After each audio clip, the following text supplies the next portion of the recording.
ಮೊದಲನೇದಾಗಿ ನಾವು core committee ಎಲ್ಲ ಸದಸ್ಯರನ್ನು ಒಳಗೊಂಡಂತೆ 20 ಜನರು ಕೂಡ ನಾವು ಇಡೀ ಎಲ್ಲ ರಾಜ್ಯದಲ್ಲಿ ಎಲ್ಲ ಜಿಲ್ಲೆಗಳಲ್ಲಿ ಪ್ರವಾಸವನ್ನು ಕೈಗೊಳ್ಳಬೇಕು. ಪಕ್ಷದ ಹಿತದೃಷ್ಟಿಯಿಂದ ಒಂದು ಬಲಿಷ್ಠವಾಗಿ ಪಕ್ಷವನ್ನು ಕಟ್ಟಬೇಕು ಅಂತ ಹೇಳಿ ಈಗಾಗಲೇ ಹಿಂದೆ ನಮ್ಮ ನಾಯಕರಾದಂಥ GT ದೇವೇಗೌಡರ ನೇತೃತ್ವದಲ್ಲಿ ಈ ಕೋರ್ ಕಮಿಟಿ ಸುಮಾರು 4-5 ಜಿಲ್ಲೆಗಳಿಗೆ ಏನು ಪ್ರವಾಸ ಮಾಡಿದ್ವಿ. ಕಲಬುರಗಿ, ಬಿಜಾಪುರ, ಕೊಪ್ಪಳ, ಬೆಳಗಾವಿ ಈ 4 ಜಿಲ್ಲೆಗಳಲ್ಲಿ ಪ್ರವಾಸ ಮಾಡಿದ್ವಿ. ಉಳಿದ ಜಿಲ್ಲೆಗಳಿಗೆ ಈಗ ಪ್ರವಾಸವನ್ನು ಮಾಡಬೇಕು ಅಂತೇಳಿ ನಾವು ಭಾಳ ವಿಚಾರಗಳನ್ನು ಚರ್ಚೆ ಮಾಡಿದ್ದೇವೆ ಪಕ್ಷದ ಸಂಘಟನೆಯ ಹಿತದೃಷ್ಟಿಯಿಂದ. ಅದಕ್ಕೆ ನಾವು 22ನೇ ತಾರೀಕು JP ಭವನದಲ್ಲಿ ಜಿಲ್ಲಾಧ್ಯಕ್ಷರುಗಳ ಒಂದು ಸಭೆಯನ್ನು ಕರೆದಿದ್ದೇವೆ. ಜಿಲ್ಲಾಧ್ಯಕ್ಷರ ಸಭೆಯಲ್ಲಿ ಅನೇಕ ವಿಚಾರಗಳು ಚರ್ಚೆ ಮಾಡೋರಿದ್ದೇವೆ. ಆ ಸಭೆಯಲ್ಲಿ ಅದಾದ ನಂತರ ಅಧಿವೇಶನ ಕೂಡ ನಡೀತಾ ಇದೆ. ಹಾಗಾಗಿ ಜನವರಿ ತಿಂಗಳಲ್ಲಿ ಇನ್ನೂ ದಿನಾಂಕ ನಿಗದಿ ಮಾಡಿಲ್ಲ.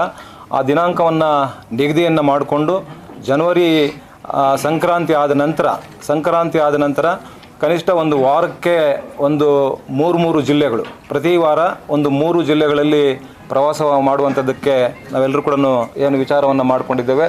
ಅದರ ಜೊತೆಗೆ ಇವತ್ತು ಕುಮಾರಣ್ಣವರು ಇತ್ತೀಚೆಗೆ ರಾಜ್ಯಾಧ್ಯಕ್ಷರಾಗಿರೋದ್ರಿಂದ ಈ ಹಿಂದೆ ಯಾರ್ಯಾರು ಜಿಲ್ಲಾಧ್ಯಕ್ಷರುಗಳು, ತಾಲೂಕು ಅಧ್ಯಕ್ಷರುಗಳು, ಯಾರು ಪದಾಧಿಕಾರಿಗಳಿದ್ದರು ಅವೆಲ್ಲ ಕೂಡ ಡಿಸಾಲ್ವ್ ಆಗಿರ್ತವೆ. ಹಾಗಾಗಿ ಇವತ್ತು ಇನ್ನು ಮುಂದಿನ ಜನವರಿ 15ನೇ ತಾರೀಕು ಒಳಗಡೆ ಎಲ್ಲ ಜಿಲ್ಲಾಧ್ಯಕ್ಷರುಗಳು ಕೂಡ ಯಾವ ರೀತಿ ಇರುತ್ತೆ ಅಂತ ಹೇಳಿದ್ರೆ ಪಕ್ಷ ನಿಷ್ಠೆ ಇರಬೇಕು, ನಾಯಕತ್ವಕ್ಕೆ ನಿಷ್ಠೆ ಇರಬೇಕು, ನಮ್ಮ ಪಕ್ಷಕ್ಕೆ ಈ ಒಂದಿಷ್ಟು ಟೈಮು ಅಂತ ಕೊಡಬೇಕು ಅಂತ ಒಂದು ಪರಿಣಾಮಕಾರಿಯಾಗಿ ಸಂಘಟನೆ ಮಾಡುವಂಥವ್ರನ್ನ ಜಿಲ್ಲಾಧ್ಯಕ್ಷರನ್ನಾಗಿ ಆಯ್ಕೆ ಮಾಡುವಂಥದ್ದು.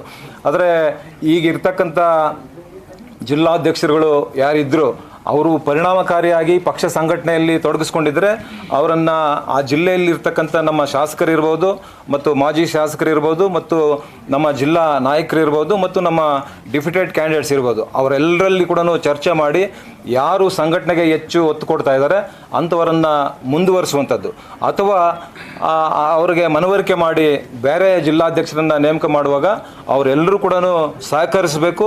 ಅವರು ಒಂದು ಪಕ್ಷದ ವಿಚಾರದಲ್ಲಿ ತ್ಯಾಗ ಮಾಡಬೇಕು ಅನ್ನುವಂಥ ವಿಚಾರವನ್ನು ಮುಂದಿಟ್ಟು ಅಂಥ ಬದಲಾವಣೆಗಳೇನಾದರೂ ಇದ್ದರೆ ಬದಲಾವಣೆಗಳನ್ನು ಮಾಡುವಂಥದ್ದು ಜಿಲ್ಲಾಧ್ಯಕ್ಷರನ್ನು.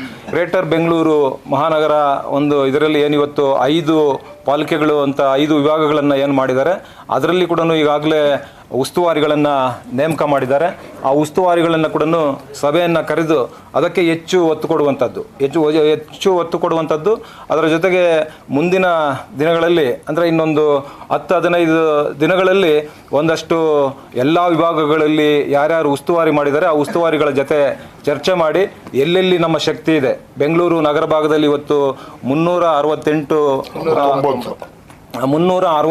ಏನು ಪಾಲಿಕೆಗಳನ್ನು ಮಾಡಿದ್ದಾರೆ. ಅದರಲ್ಲಿ ಎಲ್ಲಿ ಹೆಚ್ಚು ನಮ್ಮ ಶಕ್ತಿ ಇದೆ ಅಂಥ ಕಡೆ ನಾವು ಹೆಚ್ಚು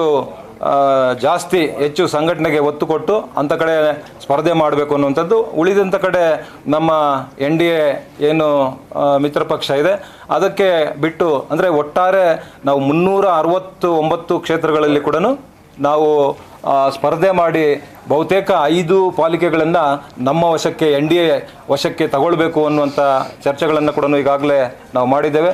ಮತ್ತು ಮುಂದಿನ ವರ್ಷ 4 ವಿಧಾನ ಪರಿಷತ್ ಏನು ಚುನಾವಣೆ ಬರ್ತಾ ಇದೆ ಅದರಲ್ಲಿ ಈಗ ನಮಗೆ ಎಷ್ಟು ಸೀಟ್ ಬೇಕು ಅನ್ನುವಂಥದ್ದು ಕೂಡ ಚರ್ಚೆ ಆಗಿದೆ.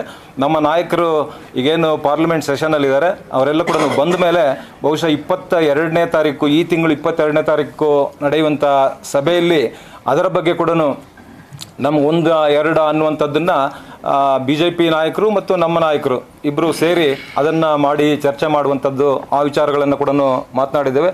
ಮತ್ತು ಮುಂದೆ ಚುನಾವಣೆಗಳು, ಯಾಕೆಂದರೆ ಇನ್ನು ಮುಂದಿನ ವರ್ಷದಲ್ಲಿ ಜನವರಿ 15ರ ನಂತರ ಗ್ರಾಮ ಪಂಚಾಯಿತಿ ಚುನಾವಣೆಗಳು ಬರ್ಬೋದು, ಮತ್ತು ತಾಲೂಕ್ ಪಂಚಾಯಿತಿ, ಜಿಲ್ಲಾ ಪಂಚಾಯಿತಿ ಮತ್ತು ಮಹಾನಗರ ಪಾಲಿಕೆ ಚುನಾವಣೆಗಳು ಬರ್ಬೋದು, ಮತ್ತು ನಗರಸಭೆ ಚುನಾವಣೆಗಳು ಬರ್ಬೋದು, ಮತ್ತು ಪುರಸಭೆಗಳು ಚುನಾವಣೆ ಬರ್ಬೋದು, ಮತ್ತು APMC ಚುನಾವಣೆಗಳು ಬರ್ಬೋದು. ಯಾವುದೇ ಚುನಾವಣೆ ಬಂದರೆ ಕೂಡ ಆ ಚುನಾವಣೆಗಳಲ್ಲಿ ನಾವು ಹೇಗೆ ಗೆಲ್ಲಬೇಕು, ಹೇಗೆ ಸಂಘಟನೆ ಮಾಡಬೇಕು ಅದರ ಒಂದು ತಂತ್ರ ವಿಚಾರಗಳನ್ನು ಕೂಡ ನಾವು ಈಗಾಗಲೇ ಚರ್ಚೆ ಮಾಡಿದ್ದೇವೆ.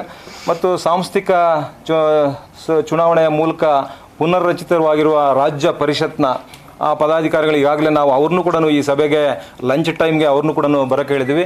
ಈ ಕೋರ್ ಕಮಿಟಿ ಇದೆಲ್ಲ ಮುಗಿದ ಮೇಲೆ ಅವ್ರ ಜೊತೆಯಲ್ಲಿ ರಾಜ್ಯಾಧ್ಯಕ್ಷರುಗಳು ಯಾರ್ಯಾರು ಆಗಿದ್ದಾರೆ ಅವ್ರನ್ನೆಲ್ಲರನ್ನೂ ಕೂಡ ಈ ಸಭೆಗೆ ಲಂಚ್ ಟೈಮ್ಗೆ ಬರೋಕ್ಕೆ ಹೇಳಿದ್ವಿ. ಅವರೆಲ್ಲರೂ ಕೂಡ ಬಂದಿದ್ದಾರೆ. ಇದಾದಮೇಲೆ ಅವ್ರ ಜೊತೆಯಲ್ಲಿ ಎಲ್ಲ ರಾಜ್ಯಾಧ್ಯಕ್ಷರುಗಳು ಯಾರ್ಯಾರಿದ್ದಾರೆ ಅವ್ರ ಜೊತೆಯಲ್ಲಿ ಕೂಡ ಚರ್ಚೆ ಮಾಡ್ತೇವೆ.